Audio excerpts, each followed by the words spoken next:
Jika biasanya manusia yang menari renggong, kali ini kuda yang unjuk gigi. Lihat saja, kuda seolah menari sambil berjalan mengikuti alunan musik. Menariknya, orang tua hingga anak-anak semua berpartisipasi dalam arak-arakan ini, termasuk saya. Juga terus lumayan capek ya, ngikutin arak-arakan dari satu desa ke desa lainnya. Saya lapar, kita cari makanan di kota Sumedang. Yuk. Jangan dulu tapi.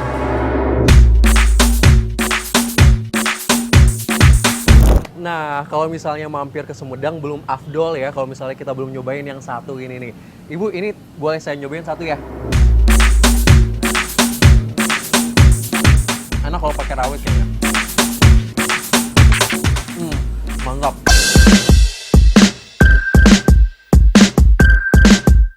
Sekarang saya ada di pabrik tahu, konon katanya ada dengkot pabrik tahu yang ada di kota Sumedang.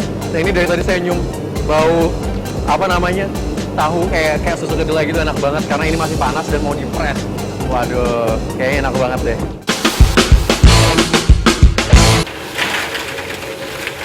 Ini ada yang matang. Kalau Cici boleh nyobain nih? Wah, kalau ditawarin nggak boleh nolak nih kayaknya. Enak banget Ci, gurihnya pas ya. Nah, saya pengen tanya nih Ci, ini kan tahu Sumedang Bongke ini ya. Ini emang bener salah satu pabrik tertua yang ada di kota Sumedang? Ya, ini didirikan tahun 1917. Sejarahnya gimana tuh Teh? Itu pertama kali oleh kakek buyut ya, namanya Om Dino. Ini tahu tuh sebenarnya cuma bisa digoreng aja apa gimana sih Teh sebenarnya? Sebenarnya bisa juga tahu mentah juga bisa diolah juga. Bisa diolah juga. Dengan makanan yang lain juga. Mau pakai makanan yang lain? Ya. Wah, tahu juga bisa diolah pakai makanan yang lain apa ya? Kita cari tahu deh ya.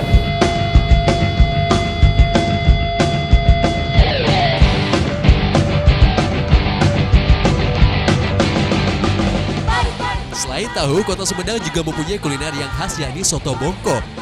Mungkin terdengar asing bagi sebagian dari Anda, tetapi makanan ini tidak kalah lezat dengan kuliner lainnya.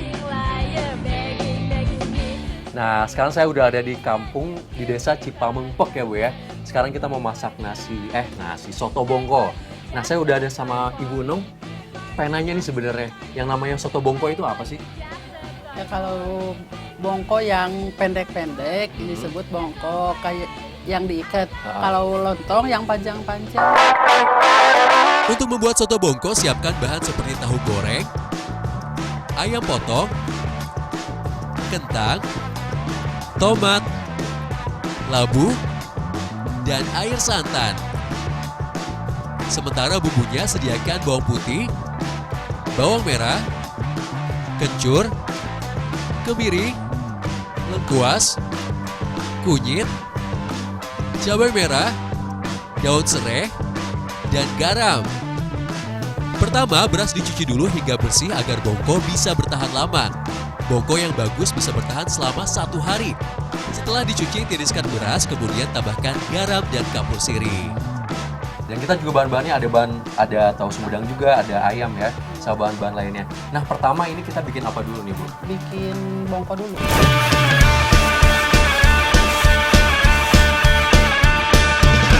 Nah, jadi si kapur sirihnya itu harus dicampur sama air dulu biar gampang larut ya, biar gampang kecampur sama berasnya itu. Nah, ini tuh fungsinya buat apa sih Bu sebenarnya? Buat biar nggak lembek. Masukin nih.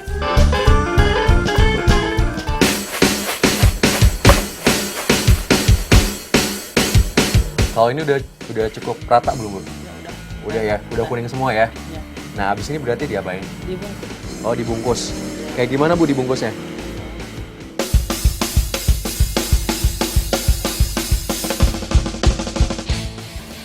Nah, yang lucunya adalah ini kalau diikat harus berdua-berdua gini, kayak orang tangkupan ya. Kenapa harus kayak gini, Teh? Kalau yang satu-satu bukan namanya ya bukan bongko. Bongko dimasak dengan cara direbus ke dalam air yang sudah mendidih. Butuh waktu kurang lebih 1 jam agar bongko matang sempurna. Kalau ini berarti berapa lama Teh ininya? 1 jam lebih. 1 jam lebih ya? Ya. Berarti sambil nunggu kita... Sambil nunggu kita bikin sayur soto. Oh, sayur soto bongkonya. Iya. Nah, oke. dimasukin ya Teh ya.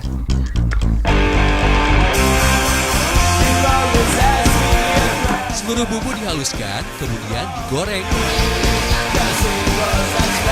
Sementara kentang dan labu siam dipotong dadu. Nah ini kalau bumbu digoreng tuh emang ini ya Teh ya. Emang harus harum ya baunya ya. Iya, harus matang. Kalau dimasukin ntar ke sayurnya, ntar cepat basi. Sekarang kita bikin kuahnya nih ya. Jadi ada santan, kita masukin dulu santannya.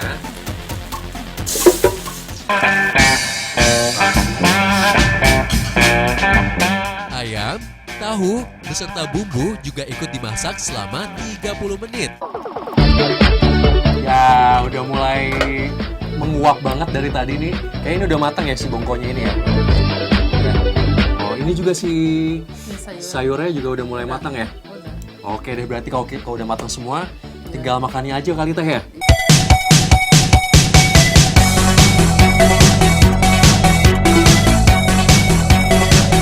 Nah ini kenapa dinamain soto bongko, karena ini nih yang namanya bongko nih. Jadi emang mirip lontong tapi ukurannya lebih lebar. Ini sekitar kayak 5x10 cm. Saatnya Garyung bersama anggota keluarga lainnya. Tradisi Garyung atau berkumpul untuk makan bersama masih dilakukan dan dianggap penting untuk menjaga kebersamaan. Nah kalau misalnya dilihat nih si soto bongkonya ini tuh mirip sama kupat sayur ya. Cuman yang ngebedain di sini tuh ada tahu sumedangnya. Nah kita rasain dulu kayak gimana rasanya ya. Tahu sumedang tuh keringnya aja udah enak. Ini ditambah pakai kuah yang kental dan rasanya tuh gurih, manis, asin juga. Bedanya sama kupat sayur biasa, ini pakai ayam nih. Dan ayamnya tuh lumayan gede. Enak. Kenapa dinamain soto bongko? Satu lagi karena ada ini nih, si bongkonya ini nih. Tadi dipakein kapur sirih ya. Kapur sirih sama garam, jadi rasanya lebih gurih dari lontong biasa. Bah, ini sebenarnya kalau soto bongko nih dari kapan sih adanya? Ini sebetulnya soto bongko dari zaman dulu. Dari zaman dulu ya? Iya, dari nenek moyang Abah juga sama. Abah dari kecil udah biasa di sini mah, apalagi di kampung-kampungnya itu. Oh. Soalnya sebetulnya ada buat kolak balanya juga. Kuliner Indonesia memang tidak akan pernah habis untuk dicicipi. Meski banyak kuliner yang tak terlalu tersohor, namun bukan berarti makanan tersebut memiliki cita rasa yang biasa. Soto bongko salah satu contoh kuliner yang tak setenar tahu Sumedang, namun tetap terasa lezat dan selalu menarik untuk dicicipi.